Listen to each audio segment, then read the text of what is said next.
وہ سب اس سے بہت پیار کرتے ہیں۔ مہین نے جرا کی کچھ مصلحتیں ہیں، میں نہیں چاہتا وہ آئندہ زندگی میں ڈسٹرب ہو۔ کیا ہے وہ مصلحتیں؟ مجھے بتائیں، اعتبار کریں مجھ پر۔ مہین نے ان کے شانے پر ہاتھ رکھ کر دباؤ ڈالا۔ یاور علی خان اٹھ کھڑے ہوئے۔ آپ کو کیا کسی کو بھی نہیں بتائی جا سکتی؟ پہلے مجھے آپ پر غصہ آتا تھا، مگر اب ترس آتا ہے، اس لیے کہ یہ بات ثابت ہو چکی ہے کہ آپ نے پلاننگ نہیں کی، بلکہ آپ پلاننگ کا شکار ہوئے ہیں۔ ہمارے جذبات کے مہین کے منہ سے بے اختیار نکل گیا۔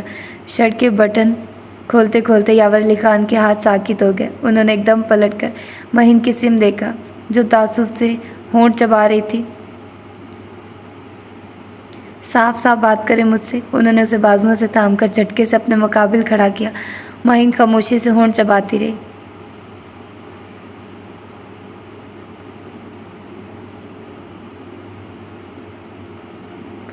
کیا کہہ رہا ہوں میں؟ مجھ سے کچھ نہ پوچھیے، بس اتنا بتا دیتی ہوں آپ کو کہ بہت مشکل ہے کہ وہ زندہ بچے۔ کچھ نہیں بچا ان میں۔ پھینک دیجیے سارے اندیشوں کی چادر اتار کر۔ یاور علی خان نے اس کے بازو چھوڑ دیے۔ غصے کی حالت میں دل گواہی کے فرض سے دستبردار ہو جاتا ہے، مگر 20 سالوں میں کسی رات کے سناٹے میں یہ ضرور بولا ہوگا، مجھے یقین ہے۔ مہین ان کے شانے پر دھیرے سے ہاتھ رکھ کر ان کا چہرہ دیکھ رہی تھی۔ یاور علی خان دم بخود سے کھڑے تھے، جیسے ان کے حواس معطل ہو گئے ہوں۔ وہ ایک ٹک مہین کا چہرہ دیکھ رہے تھے۔ یہ فطرت ہے، اگر کہیں کچھ ہوتا ہے تو کبھی نہ کبھی سامنے ضرور آتا ہے، اس میں حیرت کیا؟ مہین نظریں جھکا کر کہہ رہی تھی۔ دونوں کے مابین ایک گہری اور بے معنی خاموشی چھا گئی۔ میں نے برا کیا تھا مہین، تو انہوں نے بہت برا کیا تھا۔ وہ دوبارہ بٹن کھولتے ہوئے بیڈ پر بیٹھ گئے۔ لہجے میں بلا کی تھکن تھی، جیسے میلوں پیدل چل کر آئے ہوں۔ دو افراد جو بیک وقت غصے کی حالت میں ہو تو دونوں سے برا ہی ہوتا ہے۔ میں آپ سے اس موضوع پر تفصیلی بات نہیں کرنا چاہتی۔ میں تو اب آپ کے ساتھ ہوں، ہمیشہ کے لیے، دم بدم ہم قدم۔ میری تو اتنی گزارش ہے کہ رابطے کرنے کی روایت اب ختم کیجیے۔ بچے میچور ہیں، ہر بات کے اچھے برے پہلو پرکھ سکتے ہیں۔ آپ نے بابا صاحب کو کبھی بلیم کیا؟ جن کے ایکٹیو ہوئے بغیر یہ سب ہو ہی نہیں سکتا تھا، جس پر آپ کو اعتراض ہے؟ انہوں نے ایک اور پتہ پھینکا۔ جو بھور میں ہوتا ہے، ہاتھ پاؤں مارنا اس کا حق بھی ہوتا ہے اور مجبوری بھی۔ تیمور نے بابا صاحب کی بات کیوں مانی؟ بے اختیار کبھی نہیں تھا۔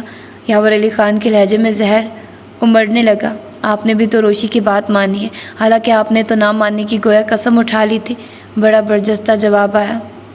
غصہ ایسا ہو جاتا ہے کہ بات مانے بغیر چارہ نہیں رہتا۔ اچھا چلے چھوڑیے، میں پرومس کرتی ہوں کہ یہ موضوع کبھی ریپیٹ نہیں کروں گی، مگر آپ بھی میری ایک بات مان لیجیے، رابطے توڑنے کی عادت چھوڑ دیجیے۔ ہر مسئلے کا ایک ہی حل نہیں ہے کہ رابطہ توڑ دیا جائے۔ اس سارے کیس میں اگر ناقابل تلافی نقصان کسی کو پہنچا ہے تو وہ ہے تیمور علی خان۔ نہیں، ہمارا بھی بہت بڑا نقصان ہوا ہے۔ ہمارا ایک بہت عزیز چھوٹا بھائی تھا جسے ہم کھو چکے۔ یاور علی خان نے مہین کی بات کاٹ دی۔ بلا کا کرب تھا ان کے لہجے میں۔ مہین چپ ہوگی۔ اسے احساس تھا کہ یہ وہ کیس ہے جس میں دو سگے بھائیوں کی غیرت کا سوال ہے اور وہ کبھی ایک دوسرے سے ہاتھ نہیں ملا سکتے۔ وہ اپنی جگہ سے اٹھی اور یاور علی خان کے پہلو میں آ کر بیٹھ گئی۔ بہت سے نقصانات واقعی ناقابل تلافی ہوتے ہیں، مگر جلے ہوئے خیموں کی راکھ پر تعمیر نو کے خاکے کھینچنا بھی عین فطرت ہے۔ اب تو ساری توجہ کا مرکز آپ کے اپنے بچے ہونا چاہیے۔ آپ کی بہترین صلاحیت اپنے بچوں کی خوشی اور تحفظ میں صرف ہونا چاہیے۔ وہ بہت ملائمیت سے کہہ رہی تھی۔ یاور علی خان خاصی دیر سر جھکائے خاموشی سے سوچتے رہے۔ مہین نے انہیں ڈسٹرب نہیں کیا۔ پھر ایک خواب کسی کیفیت میں گویا ہوئے۔ مہین، آپ کا دل بہت وسیع ہے یا کوئی مصلحت ہے؟ اگر مصلحت بھی ہے تو آپ کے حوصلے کی مظہر ہے۔ دونوں صورتوں میں میں آپ کو ایڈمائر کرتا ہوں۔ وہ مسکرا دی۔ خدا کرے آپ کی آنکھوں کی سرخی اب ختم ہو جائے، حالانکہ بہت سجتی ہے آپ پر۔ وہ ان کے شانے سے ٹک گئی۔ مصلحتیں محبتیں کب بنتی ہیں؟ یہ بڑا غور طلب سوال ہے۔ وہ اپنے مخصوص پرتکلف انداز میں رسمی سا مسکرائے۔ جب انسان ذات کے چھوٹے دائرے سے نکل کر گردش کرتا ہوا بڑے دائرے میں آ جاتا ہے تو اس دائرے کا نام مقصد حیات ہے۔ چھوٹے دائرے میں انسان تنہا ہوتا ہے اور بڑے دائرے میں ساری کائنات اس کی ہم رکاب ہوتی ہے۔ وہ آنکھیں موندے بہت کرب امیز لہجے میں کہہ رہی تھی۔ مہین اور یاور علی خان کسی سرکاری ڈنر کے سلسلے میں جیسے ہی گھر سے باہر نکلے، روشی باری کو ڈھونڈتی ہوئی سارے گھر میں چکراتی پھری۔ ملازم سے پتہ چلا کہ صاحب لان میں ہیں۔ وہ تقریباً بھاگتی ہوئی لان میں آئی تھی۔ تو یہ تھی اس کی آج کی ایپیسوڈ۔ ملتے ہیں اس کی اگلی ایپیسوڈ میں۔ اپنا ڈھیر سارا خیال رکھیے گا۔ اللہ حافظ۔